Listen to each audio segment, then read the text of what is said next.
औज़ुबिल्लाहिमिनश्शैतानिर्रजीम बिस्मिल्लाहिर्रहमानिर्रहीम। अस्सलाम वालेकुम दोस्तों, Waseem Rajput advocate high court हाज़िर खिदमत है। मेरे दोस्तों, आज का जो टॉपिक है वो है कंसेप्ट ऑफ बेल कि ज़मानत का कंसेप्ट क्या है, ये कैसे शुरुआत इसका हुआ, ये तो इसकी थोड़ी सी हिस्ट्री के बारे में किसी दोस्त ने सवाल किया था कि उसकी थोड़ी सी हिस्ट्री बता दें, ये कंसेप्ट ऑफ बेल क्या है। तो इस लेक्चर को शुरू करने से पहले रिक्वेस्ट करूंगा कि आप चैनल को भी सब्सक्राइब कर लें और बेल आइकन को भी क्लिक कर लें, ताकि जैसे वीडियो डाउनलोड होगी तो आपको नोटिफिकेशन मसूल होगा और आप इस कानूनी रहनुमाई से मुस्तफीद हो सकें। लेक्चर को शुरू करते हैं।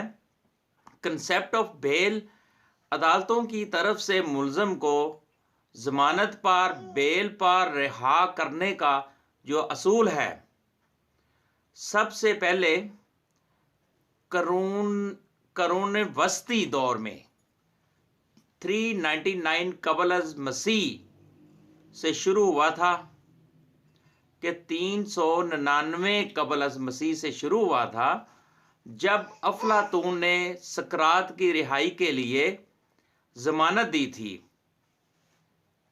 जिसके बाद सर्किट अदालतों में जेरे ट्रायल मुल्जमान की जमानत पर रिहाई का असूल इर्तकाई मराहल तय करते हुए पूरी दुनिया में इस्तेमाल होने लगा। ये कंसेप्ट ऑफ बेल 399 कबल मसीह से शुरू हुआ था कि ये कंसेप्ट। तो PLD 2020 लाहौर हाई कोर्ट 191 ये जजमेंट है, इसमें ये तफसील बताई गई है। तो कहने का मतलब ये है कि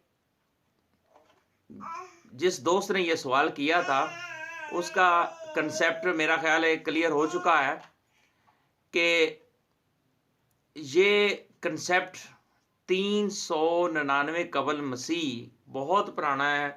तो उस वक़्त ये इसका कंसेप्ट स्टार्ट हुआ था।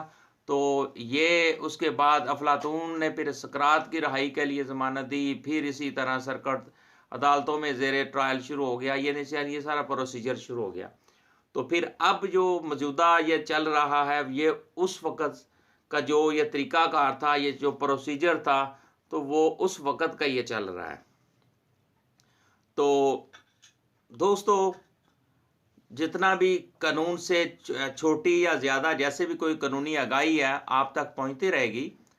तो जिस भाई बहन का सवाल आता है उसका मैं फौरी तौर पर एक सवाल की शक्ल में, एक वीडियो की शक्ल में कंसेप्ट क्लियर कर देता हूं। उसका फ़ायदा ये होता है कि अब एक भाई ने सवाल किया और अब इसको जब वीडियो में कन्वर्ट करके मैं इसको शेयर कर दूंगा, अब इससे कई दोस्तों तक, कई बहनों भाइयों तक इसका कंसेप्ट क्लियर हो जाएगा। दोस्तों, मुझे अपनी दुआओं में याद रखिएगा। अस्सलामु अलैकुम।